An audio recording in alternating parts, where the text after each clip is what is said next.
Hello and welcome to another episode of Creative Appetite. Today I'm joined with my good friend Jai. He's a local singer from the Sunshine Coast and all his music is out on all streaming platforms, because I feel like we all have to say that these days.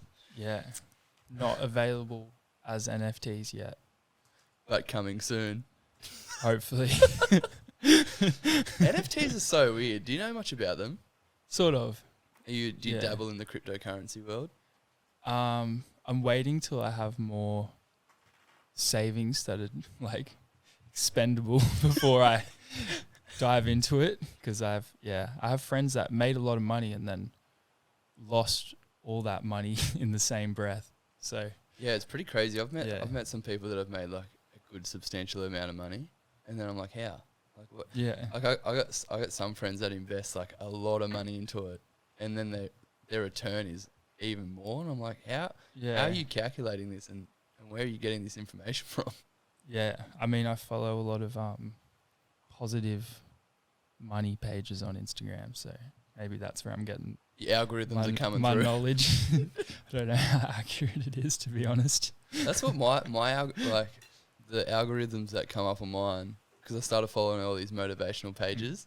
So now I just get all these motivational quotes just popping up, like, you should follow this person. And I'm like, it's good, like the mental health ones and that. They're actually really, really good. Yeah, I definitely think it has like its place on social media, because if you were struggling with mental health, that could be like the turning point for you to like know that there's people out there that will support you and help you through it. Yeah, on Instagram. With 2 million followers. You just message him, man, I'm really struggling right now. You just get like bots replying. You got this, bro. You got this. No, there is actually some really good places out there. I'm just going to have to move this because it's going to stress me out.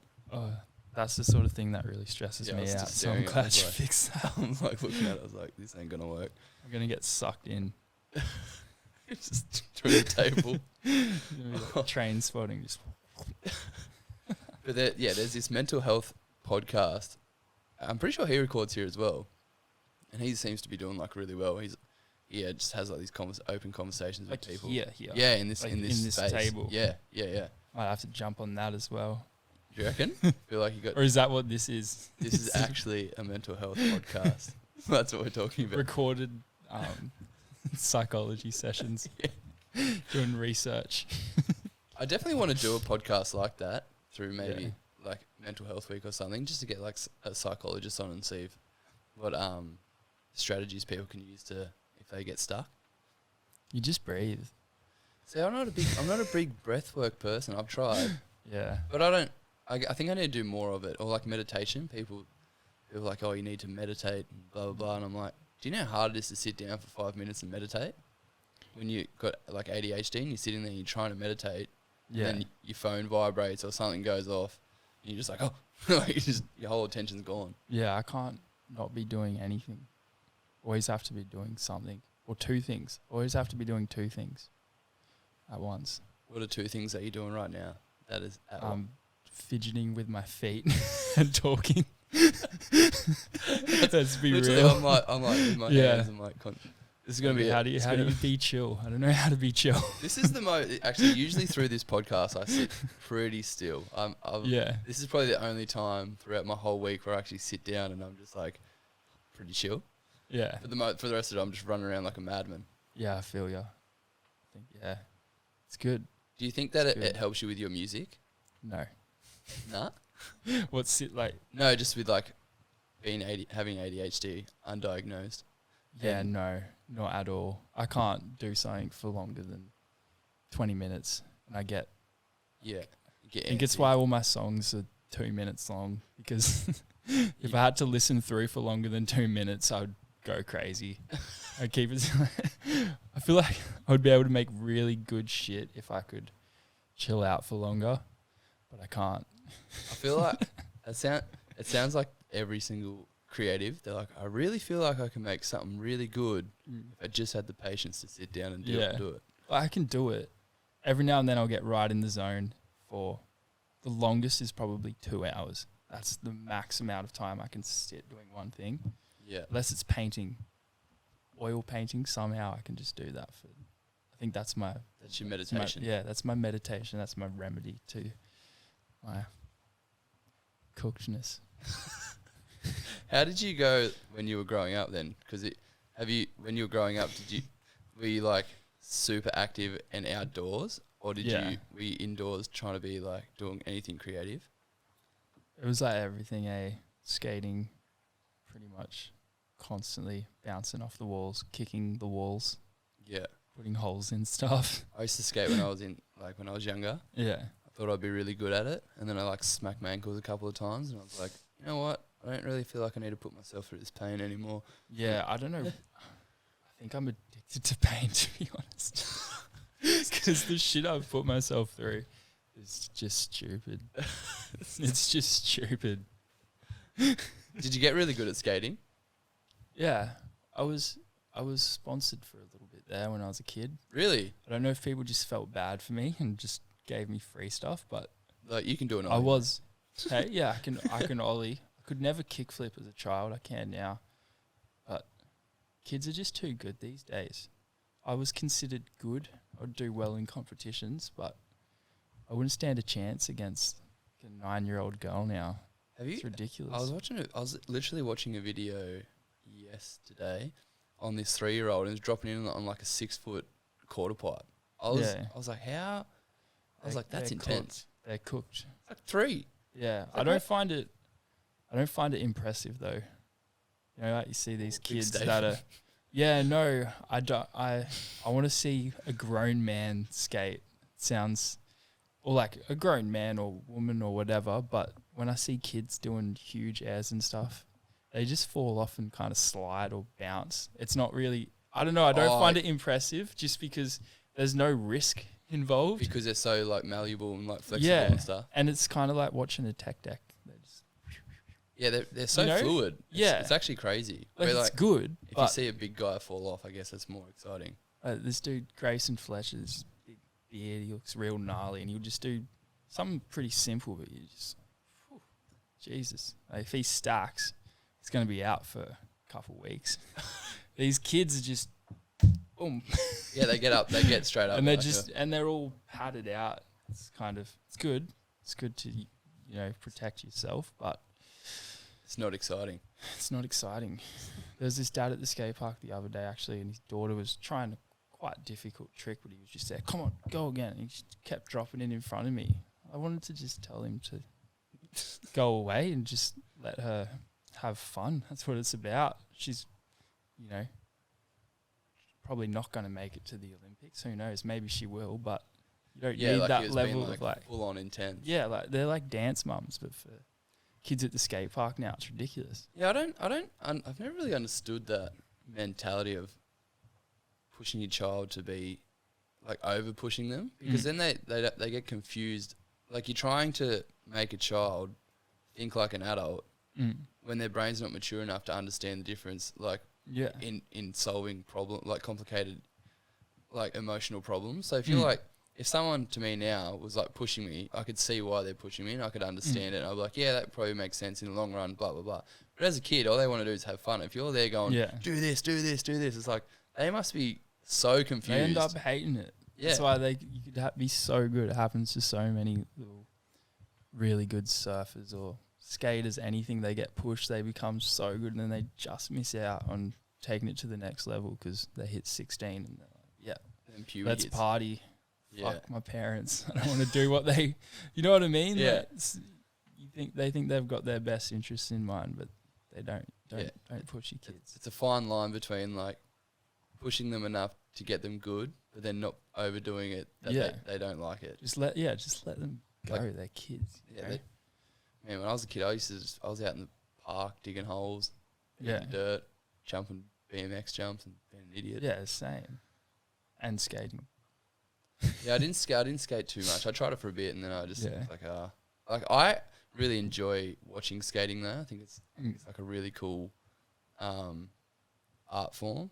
And there's one guy on Instagram, I don't know his name, but he's got really long hair and has this really long mustache. He does like this really creative style of skating. Like he's always trying to like push the boundaries, and he's doing like these weird tricks down like weird objects. Oh yeah, I know who Andy Anderson, I think his name is. Does he wear a helmet? Sorry, he's got a helmet on. No, he wears. Gotcha. He literally dresses. He's got like he normally has like a vest on, and he like True. somewhat wearing like 70s style flare pants and like button up shirt. He's super eccentric, but he Shredmaster Keith. maybe I don't know. He's cool though. Yeah. I'm like, man, it's so like nice to watch it. It's like so soothing. That's what to it the is. eyes. That's his style, you know. Yeah. There's the little kids. I'm impressed, but I'll wait till they're older to appreciate them. To see where their style actually goes. Yeah, where there's no style in a little tiny. I don't know. It's like when you see like it's pretty impressive to see like. Is that bad to say? I don't know. I don't know. Someone, whoever's Is that listening, they're gonna be is like. that ageism? Being like, I don't find it impressive seeing little kids do good tricks. I don't think what you're saying is bad. I think maybe the meaning might be getting blurred. But I think what you're trying to say is that like it's impressive what they're doing. Yeah. But it would be more impressive to see where they go later on in life that's rather it. than like it's like because if a 3-year-old's dropping in on a 6-foot quarter pipe, to me that's pretty impressive. But it's not like obviously when they get. Did that 3-year-old want to drop in that quarter pipe? Well, I don't know. That's what I mean. So It's very. Yeah. You know, is that them doing what they want to do or what their parents want them to do? You know. Yeah. Because what 3-year-old looks at a curved ramp and goes, "Yeah, I'm going to drop that in." Sick. I guess if your parents were skaters, like if you had a professional skating parent, like Tony Hawk, his kid skates, I'm pretty sure. Yeah, my kid will skate when I have one. When they're 3, mate. I'm going to be the biggest hypocrite because I'm going to be pushing them so hard. But I don't know. I don't find it I don't find it super impressive. I don't know. It's just me. That's fair enough. Yeah. You don't have to. I think it's impressive for someone of that age to do something that crazy. But then they're not like joining tricks together, so to speak. Like they're not skating lines. They're just doing one particular thing, which is impressive in itself. It's like those kids that go out and do like big wave surfing. They're like 13 surfing like 40-foot waves. Yeah. I'm like that's fucking crazy. Yeah. Like, I find that impressive. That's insane. I don't. Maybe I just have something against kids that skate because they get in your way. They get in my way. Classic skater. Yeah. Get the fuck out of my way, man. Yeah, pretty much. I think. Yeah. I don't know if. That's right. I don't. Parents on the Sunshine Coast hate this guy. You're about to become the most hated singer ever. Yeah, straight up. No, that's fine. Yeah. Have you ever thought about skating in a creative way though? Yeah, that's what it is. Because like being able to connect lines and like do certain that's tricks. all it is. It's crazy. It's like expressing yourself through physical.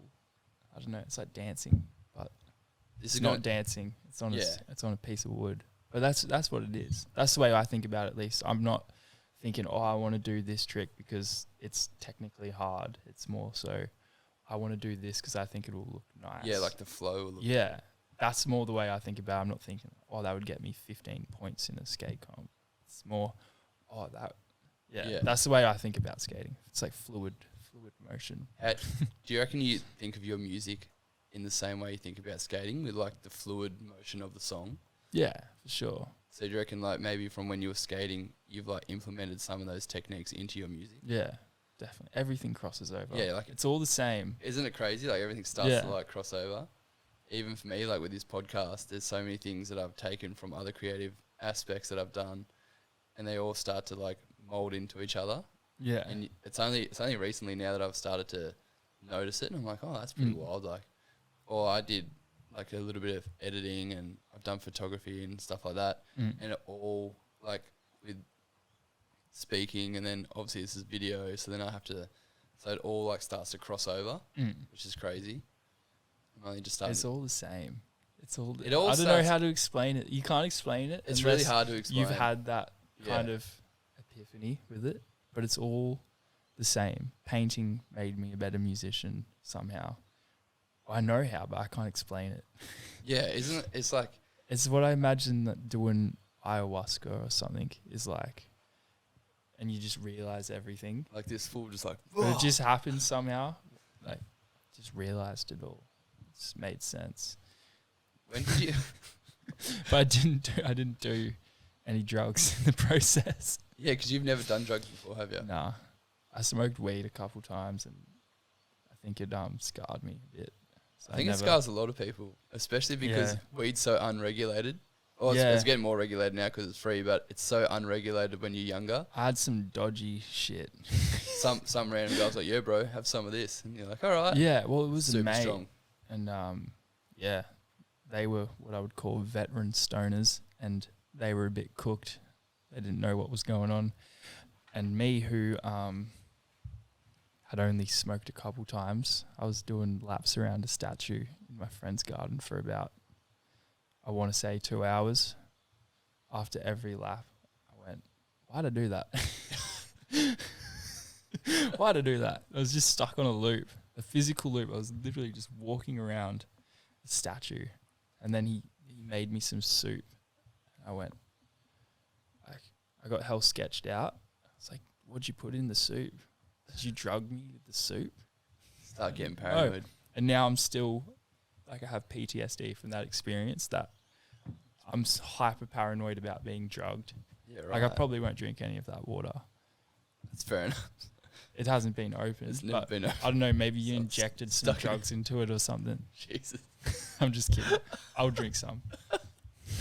What age did you start getting into music? When I was 11. Yeah. I begged my parents for a guitar, and they said, you got to play this or whatever. Like, actually use it. They just thought it was going to be a fad, but I don't know, I was just obsessed with it.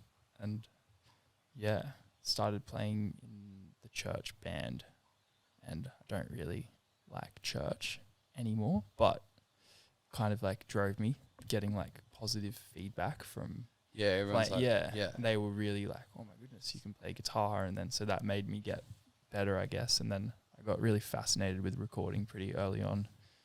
It's pretty much within the same year or two that I got my first interface and started recording stuff.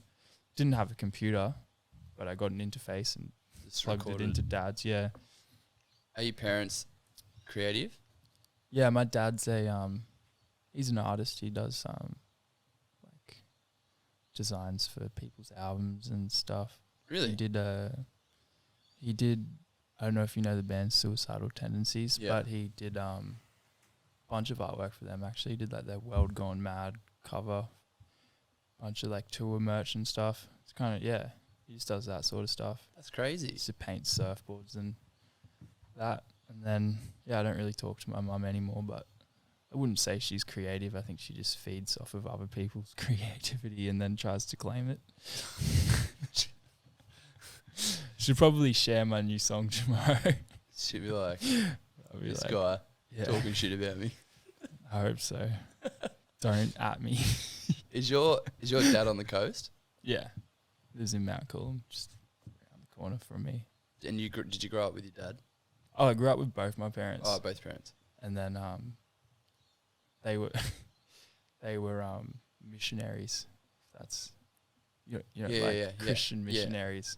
So we moved to Indonesia when I was 13 until 16, and I think that tore their marriage apart. But it was doomed from the get-go. No good. No good. And I don't think living in a foreign country is going to help that. I find like when you live in a foreign country, if you're with someone that you're not meant to be with, everything starts to unfold very fast. It's like, oh yeah, especially when you travel. I think I copped it. I was like I don't know. Were you the oldest boy? Yeah. Yeah, so you're like the sounding board. Yeah, so it was like my dad copping shit from my mum, and then he gave shit to me, and then I didn't talk to my dad for ages, and then I kind of realised everything that had happened, and then like reconnected with my dad, and eventually just kind of don't really talk to my mum anymore, which is, it's sad, but definitely happier. That's all that matters. Do you reckon you use all that through your music, or does it come out in your music? Maybe a little bit. It's not really. No. Whether or not, like, maybe not so much lyrically, but do you think the chord progressions and stuff that you use when you're producing the music, do you think that comes out? Possibly. Never really thought about it like that, but like, I mean, all of those experiences are the only reason I really make music.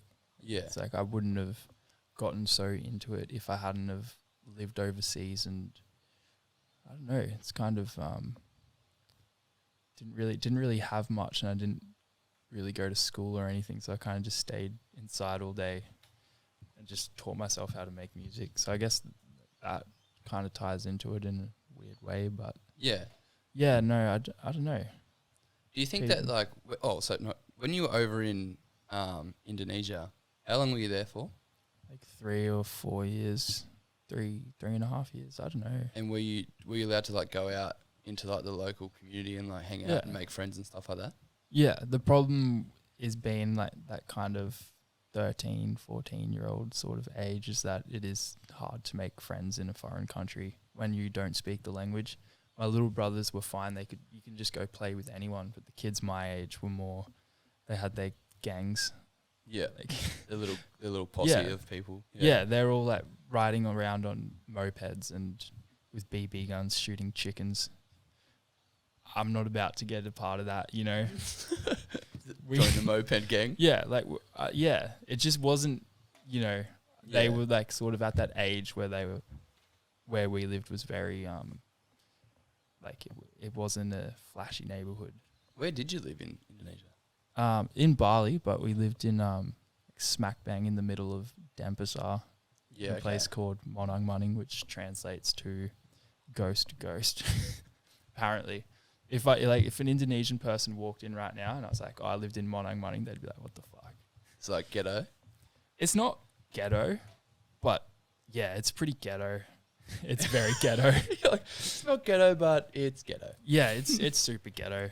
They like, yeah, it's ghetto. Yeah, thinking about it now, like, it's pretty ghetto. We're going back through all the memories. Like, we had to pay people for our bin removal, but I think it was more just like, they would.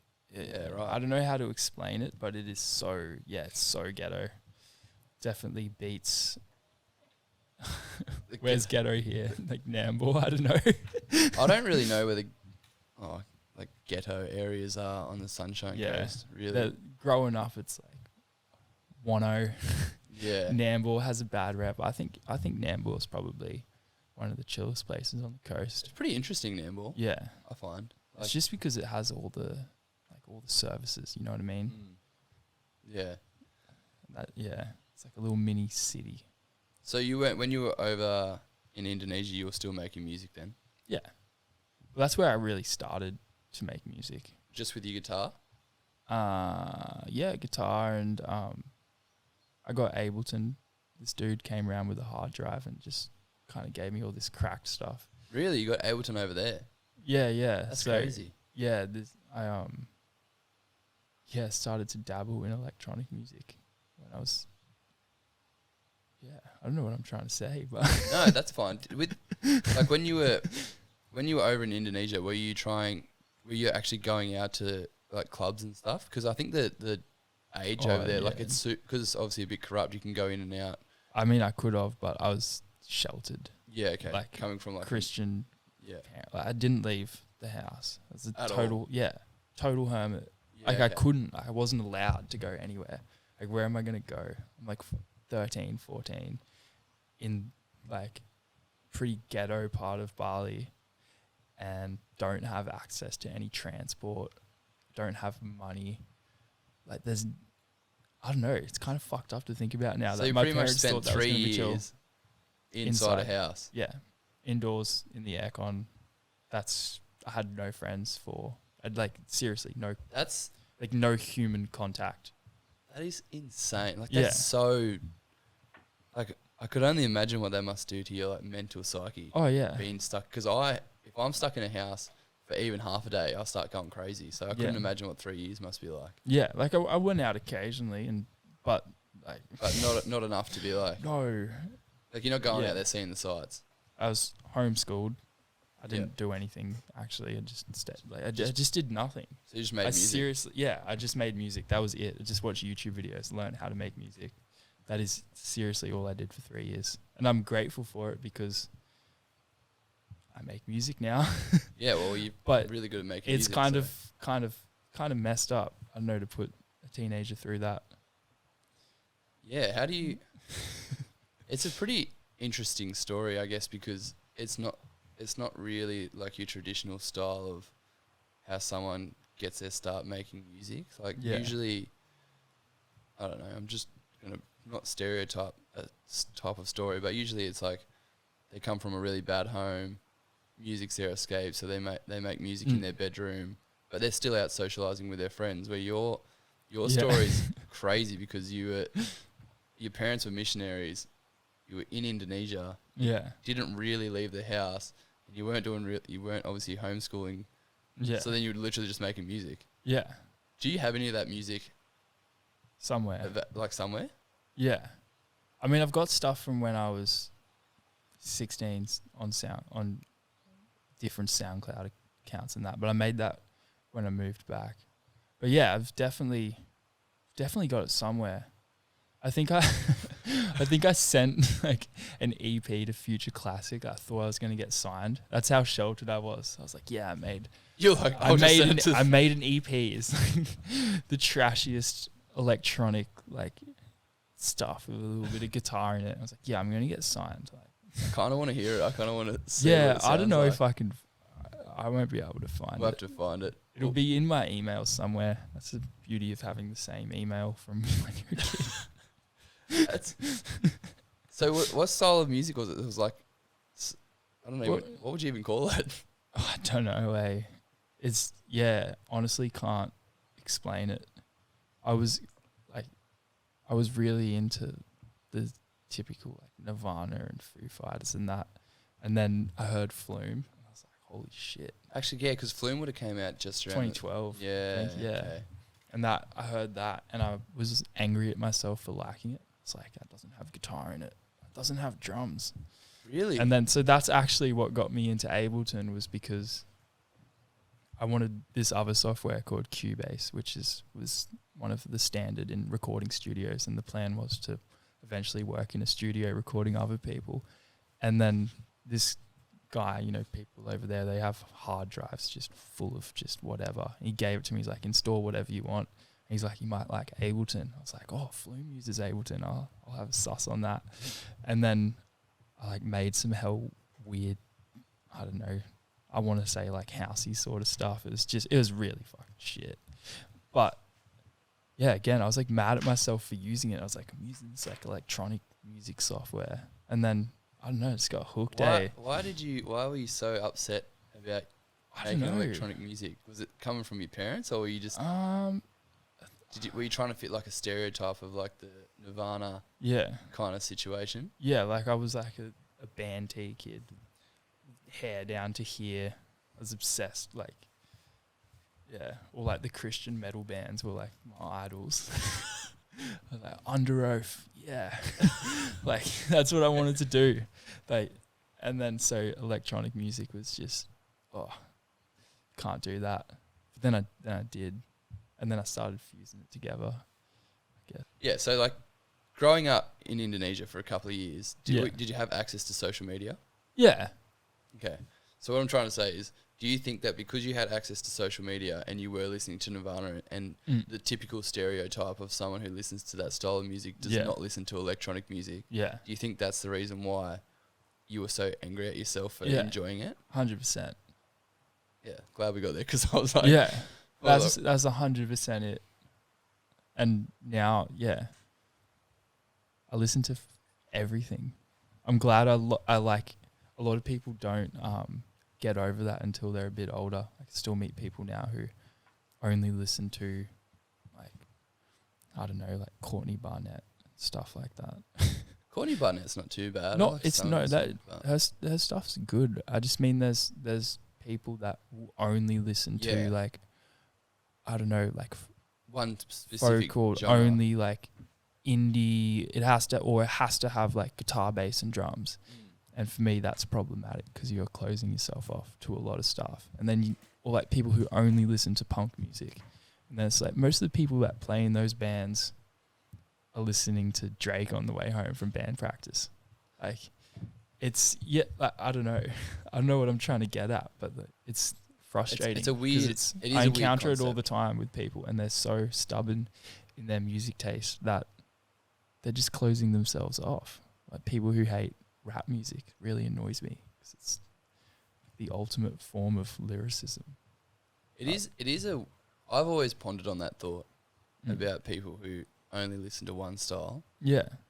Don't you get bored? And it's like, they're like, fuck Justin Bieber. I'm like, all right, you don't have to like Justin Bieber, but you can't deny that. You can't discredit pop music as an entire genre because you don't like Justin Bieber or...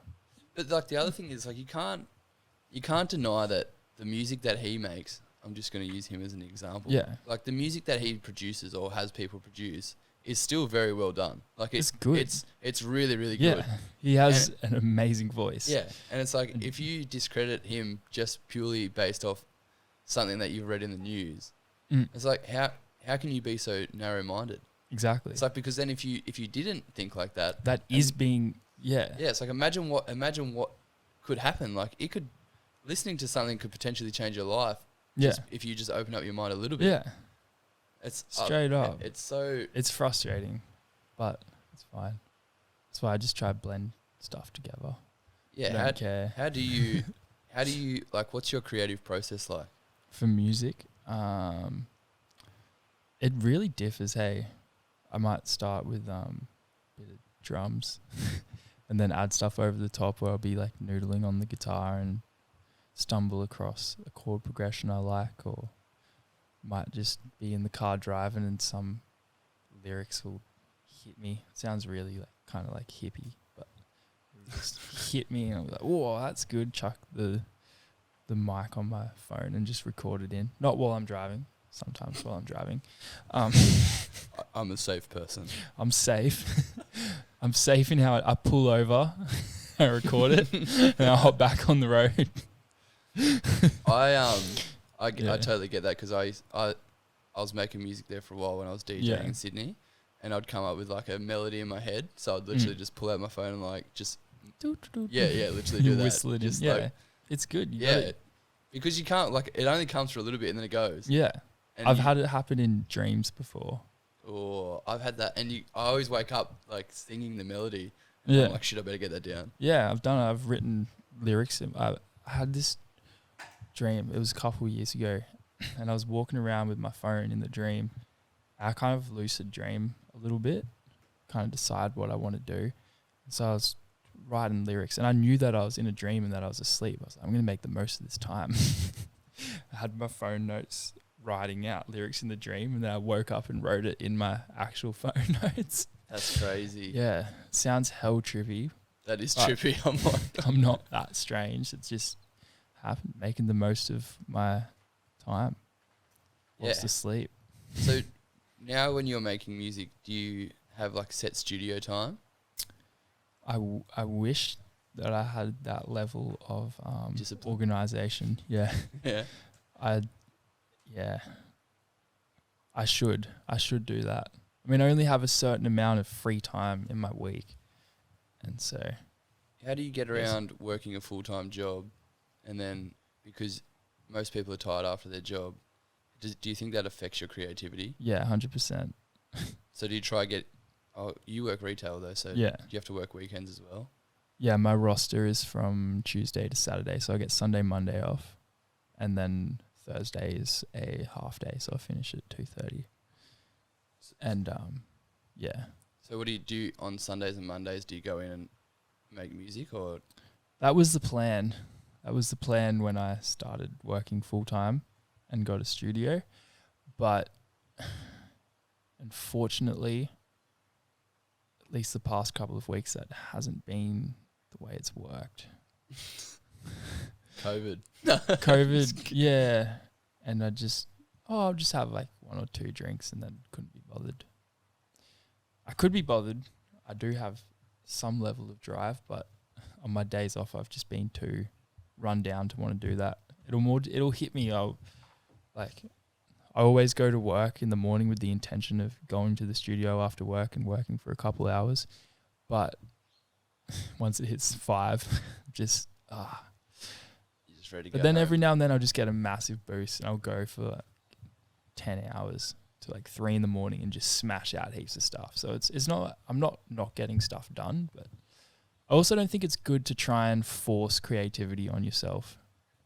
Yeah, You know what I mean? This is where I was trying to get to. Because Yeah. like for me it's a little bit different because this has to be on a set day because I have a set time to. Yeah.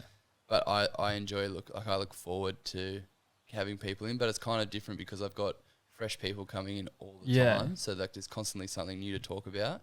Where I found that when I was making music, I would either get sick of what I was listening to on the loop because it just bore the shit out of me, and then I'd lose that drive to want to keep making music. Yeah. So how do you kind of get over that writer's block or that hump and give yourself the extra drive just to push through? I actually don't. So once it's No, that sounds, I go through periods. Right now I'm in a bit of like a creative stump and I'm struggling to make stuff, but I don't know, I'm working on a side project that's kind of giving me more drive.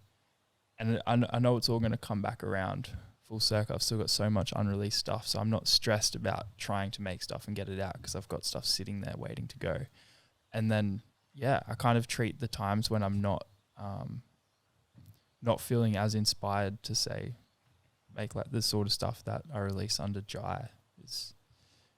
I try not to get angry at myself over it because I know that it will come back and I'll get a massive rush and jump in. And most of my releases or albums, at least the album that's coming out soon, I smash that out pretty quickly. Like when I get the drive, I'll make like 4 or 5 songs and then spend the next 6 months going back to it and slowly finishing it off. And then once that's all done, all of a sudden I'll get another big kick and just smash out heaps. And then, so I try not to get too mad at myself. It kind of sucks when you're paying for a studio space to use and you go there and you feel like, I need to get my money's worth. I need to get this done.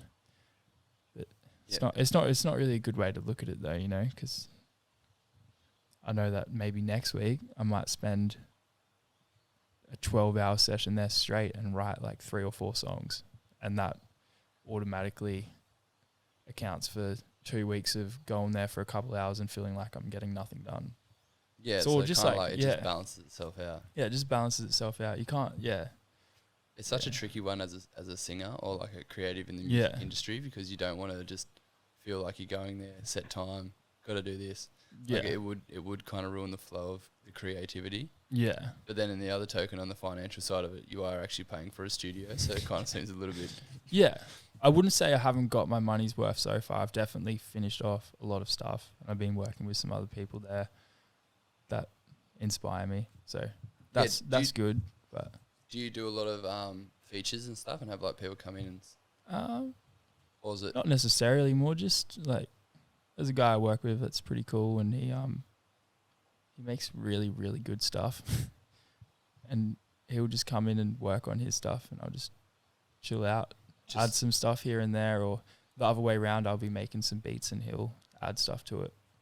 It's not really so much of a collaboration. It's more just, I don't know, just getting inspired by each other. Which, yeah. Which is perfect, which is exactly that's exactly what you want. You want that's to be what you want. Constantly feeling fresh and yeah. Someone makes something or someone's excited and brings it in, you're like, oh, and then you just want to go in there and like make more. Yeah. The idea of like someone saying, hey, you're booked in for this studio on this date with this producer. Like, I mean, I'm sure I could do it, but that kind of scares me a bit. Feeling like you have to get something done in this amount of time. This person's being paid this amount of money to work with you or whatever. That's scary because you can't force it, you know? And it comes across in the final product. You can hear when something's been forced. It's, I don't know. I can pick up on it at least. Yeah, I was about to say, how do you go with listening to other people's music? Especially like we use like big artists, for example. Can you hear it in their voice when they're singing? Like, are you like, oh, this guy's literally just making this to make money? Yeah. Yeah. I also feel like people, the songs that are just made to make money don't end up really making money. You know what I mean? It's Yeah. weird, the connection that listeners have with music, whether they're really in tune with it or not. You can just You can pick call up on bullshit. it. Yeah, Call like bullshit when it's there. yeah. And it's hard to, like, especially bigger artists, they're not going to release stuff that they're not happy with, you know? Nah. The amount of songs they might go through, yeah. So, like, yeah, yes and no. You definitely hear some really crap stuff sometimes. Like, I go through, like, the, like, New Music Friday sometimes, and you'll hear some stuff, and you're just like, what? And then you never hear it again. The ones that are crap, you never hear it again. You never see it anywhere because it's, people didn't connect with it. Especially in a society that right now, so there's so much music that's readily available. Yeah. It's like there's so much shit out there. And it's so hard to find like a gem where you're like, actually, this is pretty good. Yeah. That's why music is one of the worst career choices you could make if you want to sustain yourself long term. It is a very cutthroat industry, saturated. And yeah. You got to really stand out. It's pretty hard to stand out too. Oh, it's close to impossible. But we like impossible, so. I always find it interesting now with the standing outside of things, because back in like the 60s and 70s, and when new music was like, new genres were getting made, and they were like, for that decade was that new genre, and then the next genre came through, and so on and so forth. And there are new genres coming out now in this day and age, but a lot of everything's kind of already been done. Yeah. So it's like, what could you like give me a bit of, I don't know if you've ever thought about this, but what do you think is like the defining factor between like something like that doesn't sound like the rest? Yeah, there's definitely artists that do that for me, and maybe it's not as big as like entire new, like, I don't know. It's like, do you think it's more like underground artists? That interesting voices is a big one for me, like, or just when you hear something that you're not used to hearing. Like when I first heard Slow Tie, I hadn't listened to a lot of European rap, and that was kind of my introduction to that sort of scene, and it just hit different. Like his personality and stuff, to me, that's kind of like a interesting artist. Flume's another one, you know. People made electronic music for a long time before he came around, but he definitely has a unique way of doing things. And there's people now like Gene Dawson, dude in America. He's not huge. He's doing pretty well. But yeah, it's more just like the way you fuse things that have been done previously into something new, or just putting a fresh take on it. Even just the way you deliver your lyrics, I think is a big one, a big like thing that can make someone unique. Did you listen to a lot of hip hop growing up? No, but one of the first concerts I went to was Nas. I don't know if I always feel like I pronounced that wrong, but that was like when I was when I was 16. How was that? Was it? That got me into hip hop. Yeah, that's actually what got me into hip hop. Yeah, I always wrote raps and stuff, but I didn't listen to rap music, which might sound a bit strange. But I always liked rapping and liked rap, but I didn't really know where to start. And even at a young age, I kind of felt like culturally I wasn't allowed to listen to it. That's changed now, obviously, but when I was like 13, for some reason I just felt weird about, I don't know, and I hated, like, I don't know, I was never really like a big fan of like Australian rap.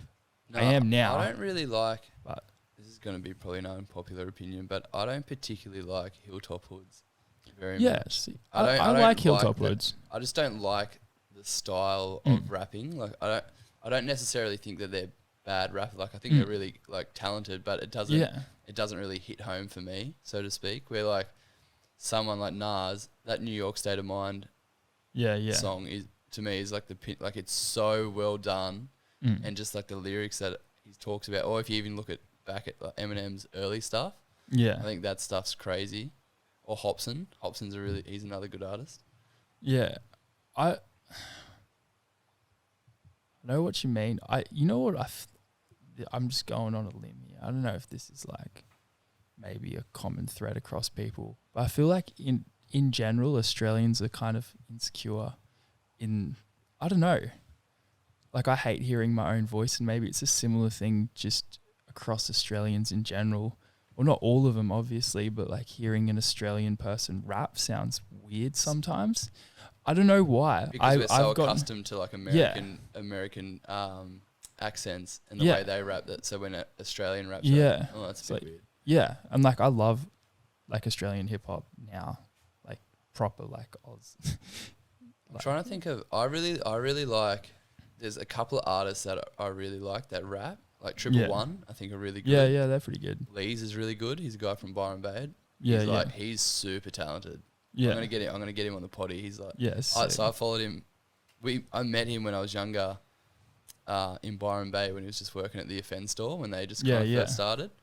And I've literally followed his rap journey. And he was in this another duo and all this crazy stuff. Yeah. But his flow, like he's so on point. Like he just doesn't fuck up. Like he's so good. So and then you'll have to send it to me. I'll send it to you, man. He's so good. And then there's another guy called Sashim. Yeah. He's like an Aboriginal Australian rapper, and fuck, man, he's like super good I as haven't well. heard of him either. Oh, like that Australian rap to me is like it's gotten way better to what it used to be, like with Hilltop Hoods and that kind of style. I like that. Like I listen to some like, I'm not gonna mention names.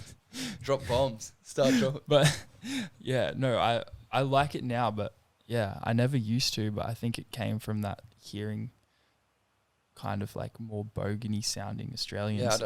Like a lot of, I don't know, a lot of people love that, but then I feel like maybe people like us are kind of not embarrassed, but like, I don't know. It just doesn't sound right in my ears. It's something, I don't know how to put it. Like it's nothing against them as artists. Yeah. Like a lot of people love them and that's amazing. But to me, it just doesn't do anything for me. I'm listening to it. I'm like, it just kind of sounds cheesy and stupid. Yeah. Where like, there's another rapper, JK47. Yeah, he's sick. Fucking hell, man. Like he's just, like his style, like that style, even though he has an Aussie accent, his flow and style just hits. Like it's just like, this guy's killing it. It makes sense. Yeah. Whereas I don't think, maybe it's the style that Hilltop Hoods are kind of rapping. Like, I don't know. It just doesn't, it just sounds cheesy to Crosby me. sweater though.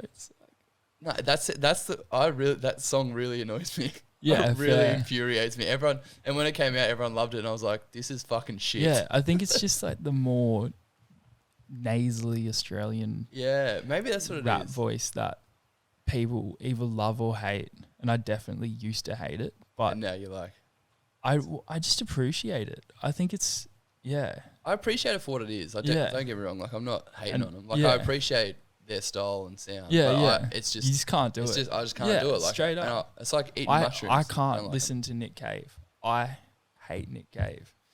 I don't hate him, but as soon as he starts singing, it makes just me shuts you. Like like I respect what he's done. I like his lyrics. I like his music, but his voice, for some reason, just doesn't resonate with me, and that's. I think you should be allowed to be. I think this is like a big thing. At the moment, it's like you're not allowed to express how you feel about something. Like if you don't like it and other people like it, it's like, oh, there's something wrong with you. Like I've had people argue with me when I've said that I don't like Nick Cave's music, and they're like, no, just you got to listen to this. I'm like, no, I can appreciate it musically, but unfortunately, I just don't like the sound of his voice. I'm not saying he has a bad voice. I just personally don't like it. And then it's really rude to tell someone that they're wrong for not having the same opinion. It's like they really don't. They don't. You're allowed to not like Hilltop Hoods, but I'm gonna try convince you to like them. Do you like drill music? Being a hypocrite.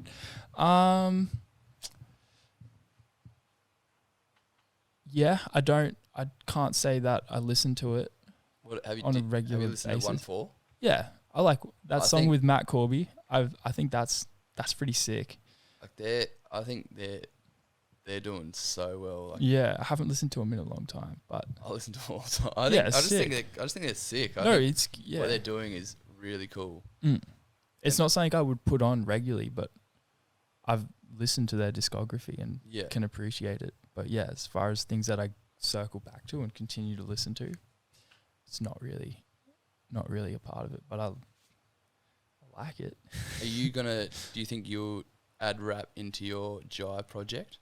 I have a little bit. already, but I'm just gonna separate the two. I have a lot of more rap inspired music that I've made, but I'm putting it in its own place I would put it all together. They just have too much music to put it together. You know, I'd rather separate it, and if people want to go down that side of things and listen to it, they can. But I'm not going to be upset if it doesn't do well, because for me, it's just that the more rappy side of stuff is just for fun at this point, really. I've always wanted to do this, like ask a singer about a song that they wrote to kind of figure out what's going on with it. So I want to ask you about On My Own, because it's in my playlist and I smash it all the time. Yeah, fair. It really resonates with me. Like, and when I heard it, some stuff was going on in my life, and I was like, man, I was like, fuck, that actually like it hits home, and it's so smooth. Like the way you design it, like the way you sing and the way your vocals come across in that song. Yeah.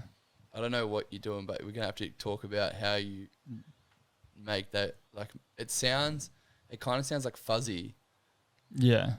But it's still very clear. It's like one of those old fuzzy microphone, like old 60s I put some stuff on it. You know, I wanted to make it sound gritty. Yeah. The people that made the music video got upset when I sent them the final master. Like, it sounds like dirtier. It's like, yeah, that's how I want it to sound. Like, but I was like, that's, I guess at the end of the day, it's kind of how I want it to sound. It's your music, so you put it out how you want. Yeah. What was the creative process behind that song? It's a funny story, actually, because I had this guy in Melbourne called Prince, who I met jumping a music festival. Don't do that. Don't jump music festivals. But I met him jumping a music festival, and he was like, "Oh, you make music?" Like, he hit me up and he was like, "Oh, I listen to your stuff. It's really cool. Like, let's make some stuff." And I was like, "Yeah, like, fuck it." Anyway, his car broke down on the way to my house, and I was like, "That's cool. I guess I'll just like get started and start working on some sort of a chord progression or whatever." And I came up with the chord progression for that. And then he was kind of like, "Oh, I don't know how long I'm going to be." I started adding like a beat to it. And he's like, "Oh man, like this is taking ages, like blah, blah, blah." So you just pretty much I just kept adding to it. And then I started like adding lyrics to it. And then he ended up bailing, like he couldn't make it. I was just like, shit, I just made a song for myself. And like at the time, it was one of those periods where I had not a lot of drive for my own music. And thank you, Prince. That's so interesting, because when I listen to that song, that is not like the lyrics in that song. Yeah.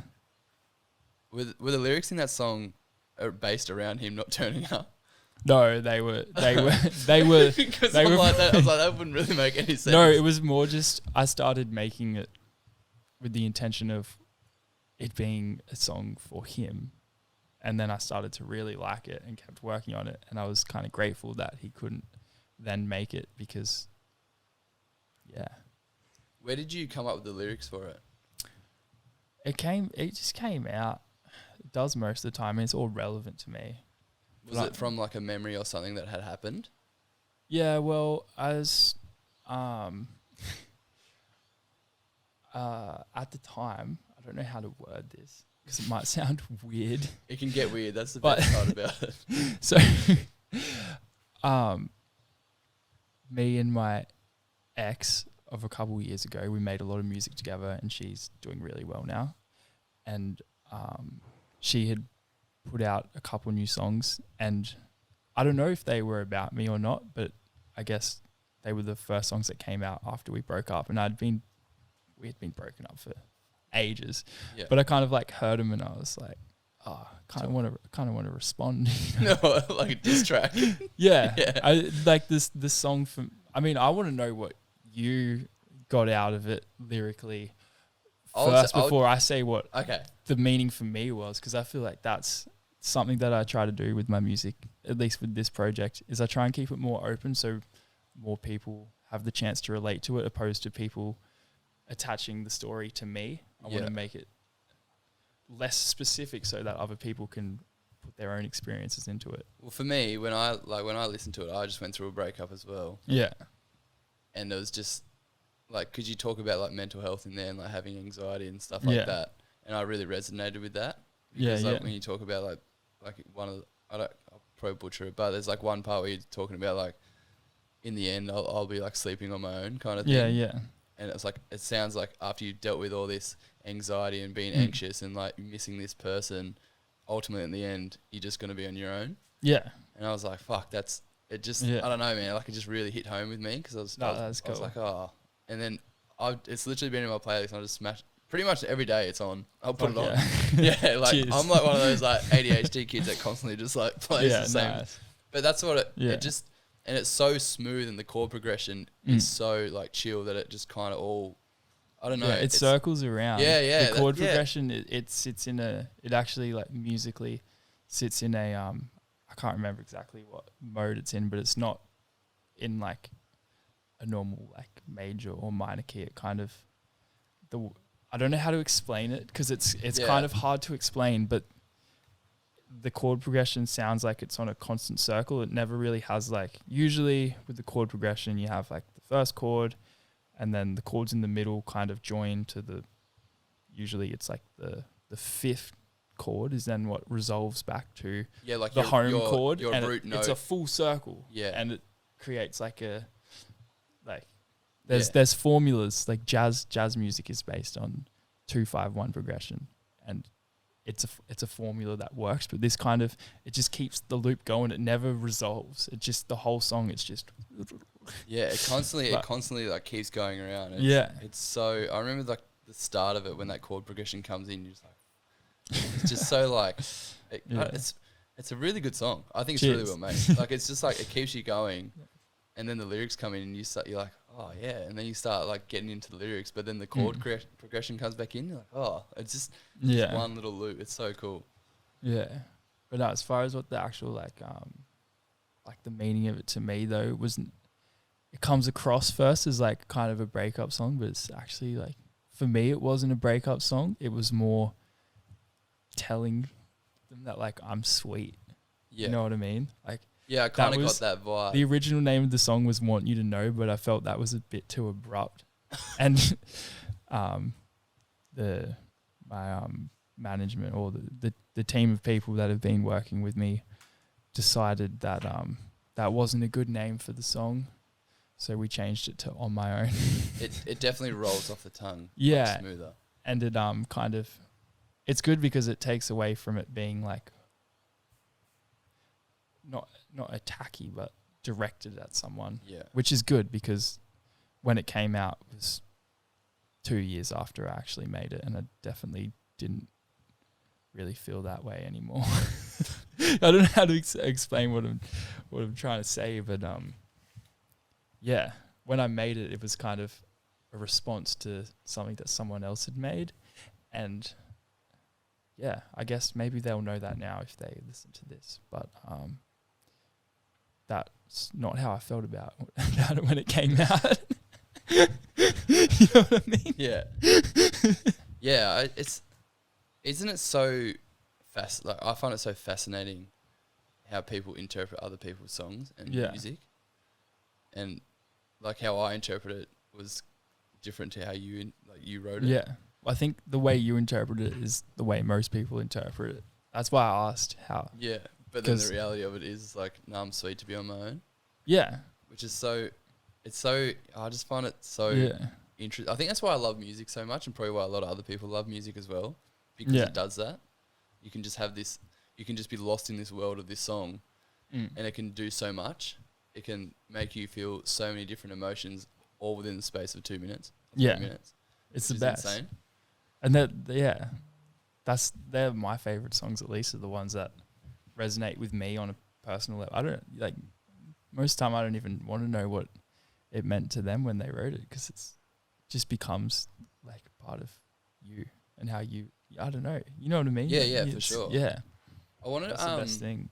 touch on maybe a bit more of the business side of things, because for any young kid listening who's an aspiring singer or aspiring artist in some type of way, they might not know how to get out there. And so how did you go about finding a manager, and have you ever been on tour and stuff like that? No, I haven't. I've never been on tour, but as far as management goes, I didn't have management up until a year and a little bit ago. And it was when I was sending out demos to people, and I don't know, it's kind of a difficult story to tell. But essentially some things happened and I felt like I was getting put into a kind of bad position, and I had people that were chatting to me for quite a while and were always interested in hearing new music, and I'd never really thought about management or anything before, and they weren't looking to manage me either at the time. They just wanted to I don't know, they just wanted to kind of help out, I guess, and then the relationship developed from there. And I think that's, at least people getting started, I guess that shouldn't be the main focus, is like trying to get management or trying to get signed or anything, because all those people want to see is like what you can do on your own and then how they can fit into it and progress you further, opposed to try and make something out of you.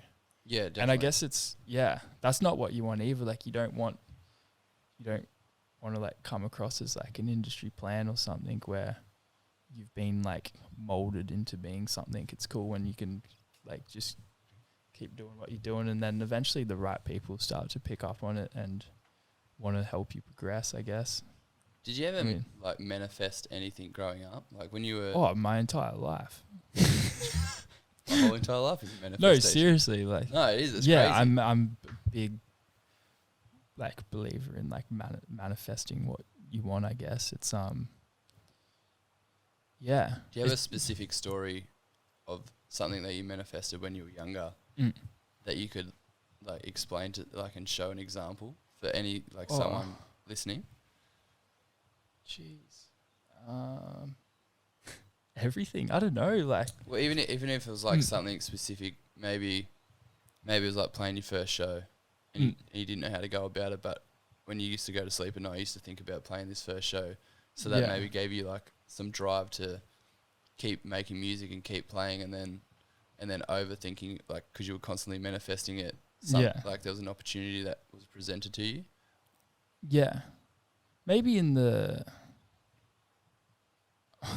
I don't know. I haven't actually played too many shows, so definitely can't give an example in that regard. But it's got me on the thought chain though. It's got me thinking. I'm trying to find a good example for you, because there's definitely a lot of examples. I mean, I'll give you an example, and then you have a think about it. I can give you an example outside of music. Yeah, it doesn't have to be. But it's a good relation, like, of how it seems to be like the way my life seems to work. I put this energy, so to speak, out there of I want to do this, but it never happens in the timing I want it to happen. It always happens further down the track. And I don't know, I always wanted a PSP growing up, and I wanted to get it for Christmas one year and I didn't. But then the next year I won a PSP, like around the same time that I really wanted one. It's a stupid example, but it's like the same things happen with music. Like the first song that did well for me was this song called Beachy Girl, and I released it on SoundCloud, and I thought it was pretty good. I really wanted to, like, you know, as everyone, you want to like have like a little break or whatever, and it sat on 200 plays for probably 9 months. And then I woke up one day and my friend Ray had posted this link to my wall, and this big channel on YouTube had posted it on their thing, and it had 10,000 plays. I was like, holy shit. That's crazy. That's what I always wanted. I'd always just wanted to have 10,000 plays. And then I was like, far out. And then it just kept going up and up and up and up and up. I don't know. I feel like I manifested that. I manifested the studio space I have now. I always wanted to have something separate. And about a year and a half ago, I kept telling my other mate, his name's Jai as well, I'm going to get a studio space. And I wanted it to happen like right then and then. And it just never did. And then all of a sudden, a year later, I don't know. It just happened. It always seems to be like 12 months. It's the strangest thing, but it, like, I don't know. Everything. It didn't, the thing is, like, you don't have to manifest like these big crazy things. It could be Mm. anything. So when I was growing up, I always wanted to DJ, and throughout Yeah. school, I was like, I used to tell people I was going to be a DJ, and used to like, and people used to laugh at me and be like, "You're a dickhead," whatever. You think like just that classic school bullshit. Yeah.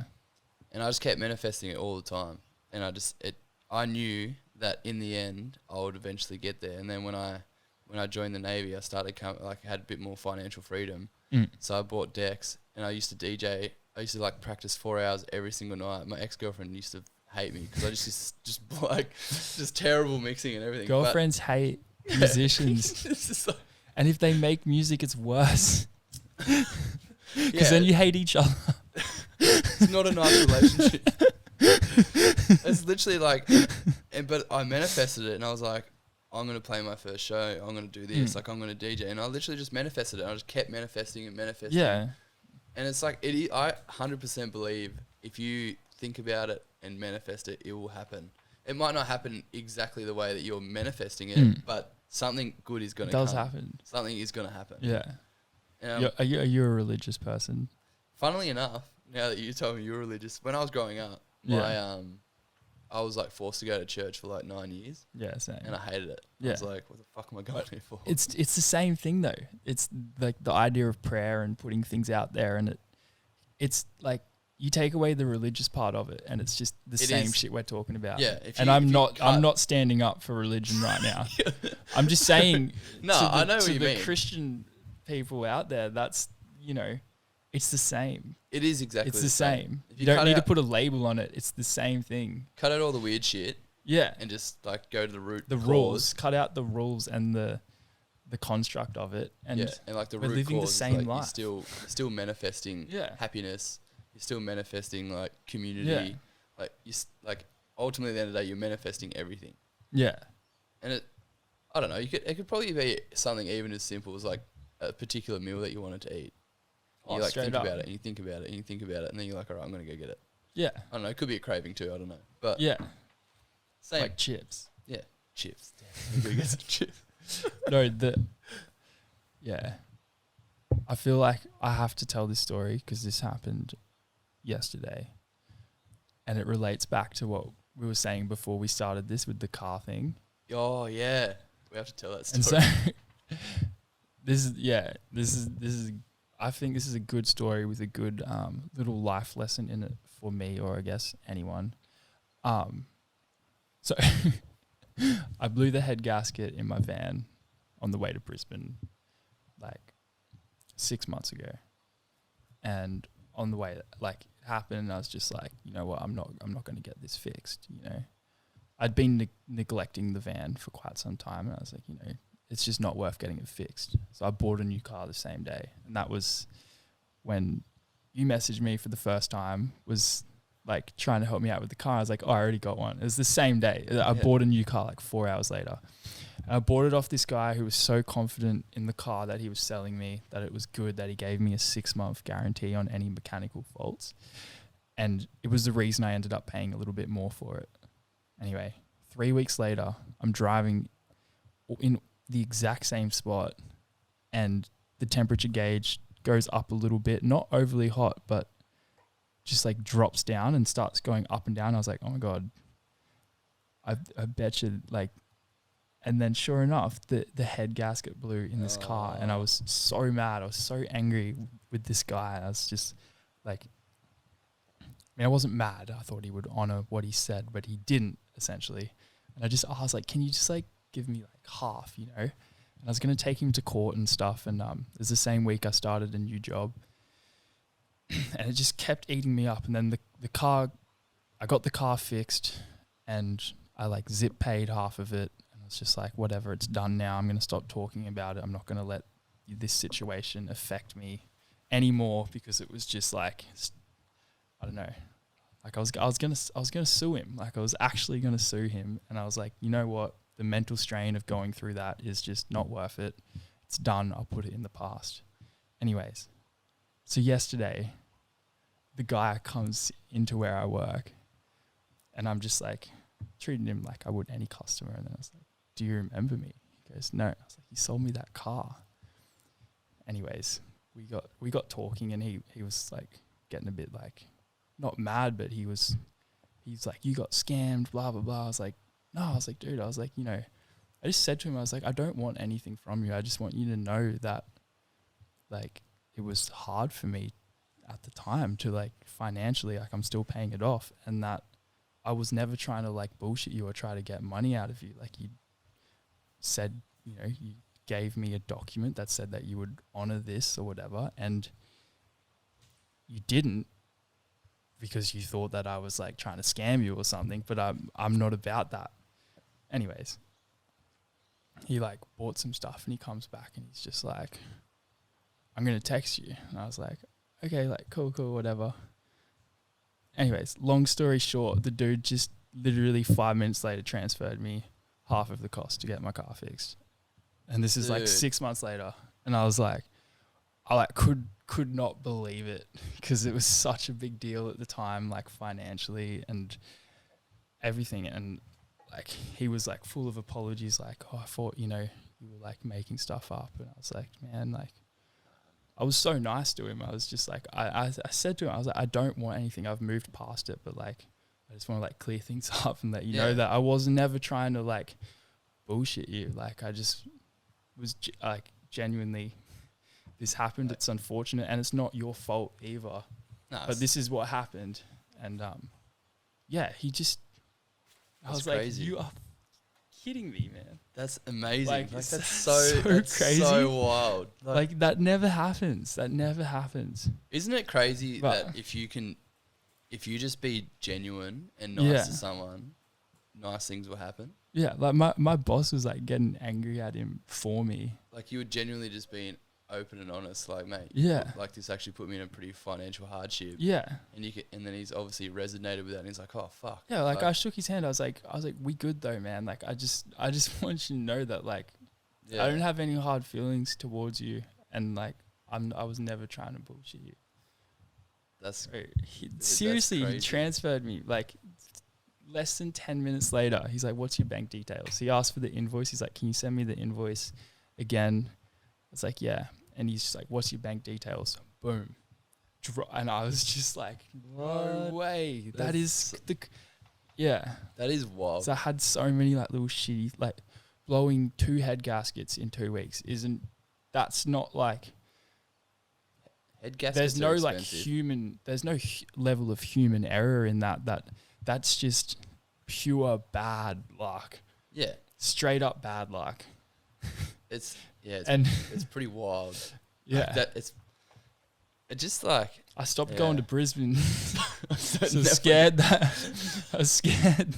I was just gonna that every car I'd drive to Brisbane in was just gonna break. The same spot, like what? And then now that happened, I'm like, that whole experience is way more valuable to me than however much it costed me or whatever. And then I was booked in to get a tattoo. I booked in the same day the head gasket blew, and so I had to cancel it. I was like, I can't do this. And I had booked in for like this Saturday. I took the day off work to get a tattoo, and it's the same one that I was meant to get then, and then now like and that just pays for it. Yeah, that's and I was insane. like, oh, that's crazy as shit. How crazy is the universe? And like, oh man, that's wild. Like that's again, like I'm not a particularly like religious person anymore, but like that's the sort of thing that a pastor would spend 45 minutes talking about and relating back to God. Yeah. If we were at church right now. But it just happens. It's just like, you know. Oh man, that's so like, that's wild. I let go of it, and then that's what like it's crazy. So what's next for you as a singer? Yeah. Are you gonna put the Jai project to the side and maybe work on these other side projects? What are these side projects, by the way? Do you want to talk about them? We can talk about it. Because I didn't even like hit you up about them. You kind of like I haven't really told anyone. I mean, I show all my friends like the demos. I'm like, how's this? Because some of it's like kind of like a bit corny. What is funny? Is it like rapping or something? Yeah, it's like a bit of rap, bit of just more like bouncy sort of stuff. it's kind of like the two ends of the spectrum. So Yeah. Jai's very in the middle, kind of not intentionally, but I do kind of stay safe, especially in the content I'm talking about. Whereas this project is stupid and then really real at the top. You know what I mean? There's no like middle ground of like this is just normal. It's just either like really funny and or not. Maybe other people won't find it funny, but just like kind of playing on just stupid shit, talking about stupid stuff, and then really real. And that's just like that's the project. I'm excited. I want to hear it. Yeah. When are you going to be releasing music? Oh, I don't know. I don't know. No Maybe never. Maybe never. Because I'm very focused on the Jai project as well. There's a lot of stuff happening there. You said there's an album coming out soon. Yeah, eventually.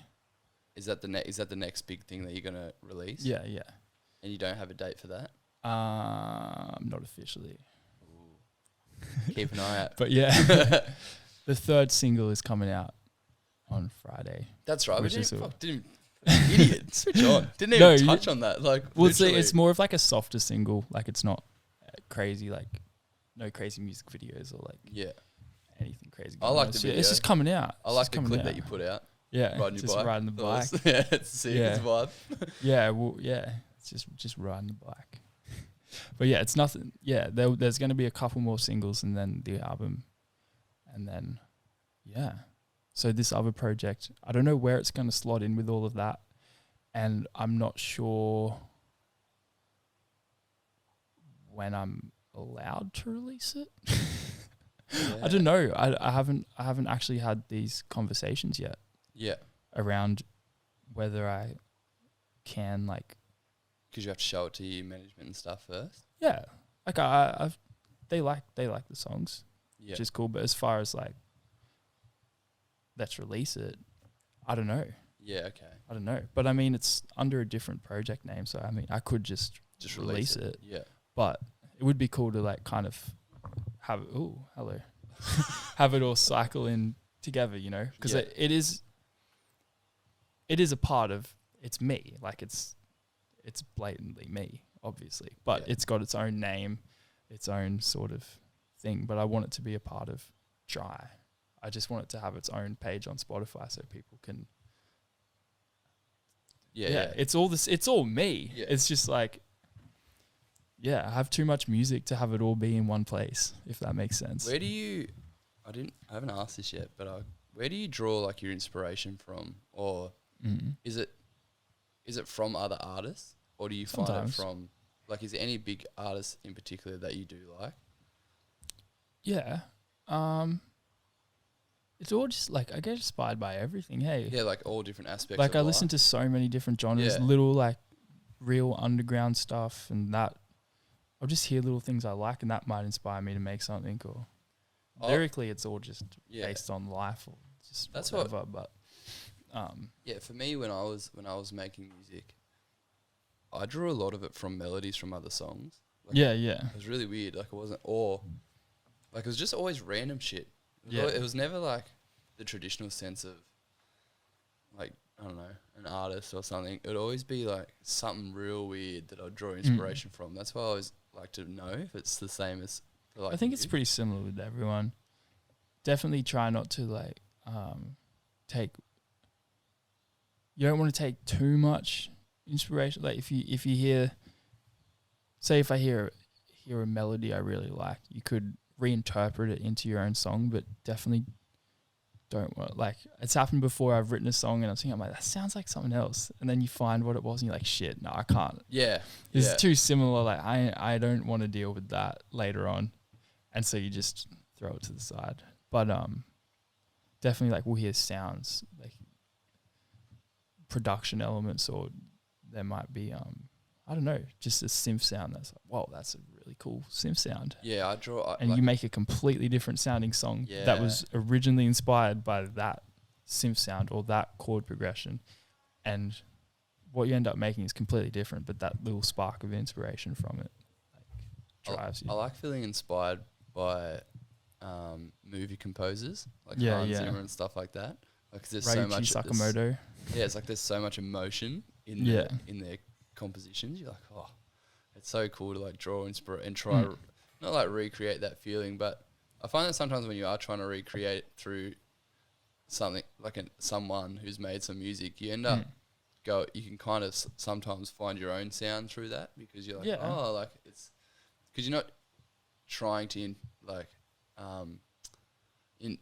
what's the word I'm thinking of, like, I can't think of the word. No, it's like all I can think of is intimidate, but I'm like, that's not the word I'm trying to get out. Like, you're not trying to impersonate. Yeah, that one. That's what I was like, I don't think I can help you right now. Oh, my brain, man. But Not I really. did. Took a while. So, yeah, impersonate them. But you end up finding your own sound. I draw a lot from the mood, I think. Yeah. Like, that's where I get a lot of inspiration. Yeah. But not that I make music much anymore, but I should probably I should do it. Well, it's impossible not to like I could make something right now, and someone would be able to find something that sounds the same. Yeah. There's only so many chord progressions you can really use at the end of the day. Yeah. It's like how everyone has a problem with pop music, like all the songs use the same songs. And it's like, well, all the bands of the people that say that sort of thing, like pop music's all the same, all the bands are using the same songs. Yeah. Just because they don't know the names of the chords. So they don't realize that they're all the same. Seriously. Yeah. And there's a reason why so many songs are made using like one of like 3 chord progressions scales, or the main chord progression used in pop music, or a lot of songs. There's a reason why it works. Is it because I think a reason why it works because it holds a feeling. It holds a feeling, but it was like what I was saying with On My Own, how it's kind of just like this circling thing. Like a good chord progression kind of has like its start, its middle, and then a resolution. And there's in jazz that's 2-5-1, which is like the second chord in the major scale, then the 5th chord, and then back to the first. And there's certain tensions and stuff within the notes within the 5th chord that the only place it wants to go is back to the 1 chord. And it's the same, like pop music uses those. All music uses those elements. Yeah. If like you just learned how to play guitar, you would end up playing. It's just what musically sounds nice. That's why so many songs like there's 12 notes. Maybe I'm tripping out now. I've got this wrong. Pretty sure there's only 12 notes possible that you can use, and then an actual scale itself has what? Geez, now I feel like I have to count. I'm on the spot. No, don't worry. But like, there's only so many notes that work. There's only so much you can do. You know. I think we're all. Jesus, it's turning into a theory lesson. What am I doing? Sorry, I'm sorry for putting you through this. No, but it's good. There's only so much you can do. So of course, there's going to be stuff that sounds the same. Yeah, exactly. All right, there's one thing that we like to do at the end of the podcast. Yeah. Now that we got our music theory lesson, if you all like to shout out, meaning all as in like I tell you, I like to get people to shout out a local legend who you think's doing some great things on the Sunshine Coast or anywhere locally within the vicinity of them to come on this show. And so this is your chance to like shout them out, and we'll get them on a show. I think my brother with his clothing brand, he'd be the guy. He's sick. He's the amount of shit that guy does. Like, yeah. He's coming on. Yeah. And he's good at talking. Like, he had his own podcast for a bit there. Like, it's not going to be like this where I just don't know. Like, I'm just circling bullshit. You're fine. Yeah. You just, like, I think a lot of people get nervous. They think like they're like, oh, I have to say it. It's like, no, like just talk normally and be yourself. Yeah. Like, if you want to talk creativity, he's your guy. For real, because he will just chat. He'll give you exactly what. We're gonna get him on. Yeah, do it for sure. Yeah, and there's Kid Veen. That's his brand. Yeah, I was about to say you got to say what he was. Say like. No, seriously, he's fucking talented. Right, we're gonna get him on. Yeah, and there's one last thing. Is there anything that you'd like to say to someone who's aspiring to be creative in some type of way? It's maybe something that you wish you knew when you were younger.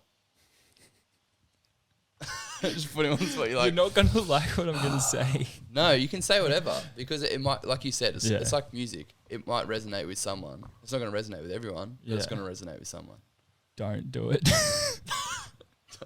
It's a trap. Don't do it. Creativity is a trap. Jesus. For real. Is that it? You got it? Yeah. Otherwise, this is going to turn into a whole nother podcast. I was talking about how creativity is a trap and a curse. Because we can't be satisfied with anything in life. We just have to keep making shit. That's true. It burns you out. Like, I wish I was comfortable coming home from work and just chilling out, but I'm not. I have to make shit. That's why you make great music, though. Yeah, that's it's the best good. part. You make amazing music, and it's great. But I wish I could be happy with less. That is the best way to end. All right. Make shit. It's good to make shit. All right. This has been another amazing episode of Creative Appetite. We've gone on so many tangents, and we've had a lot of fun. Stick around for the next one. We out. Sweet.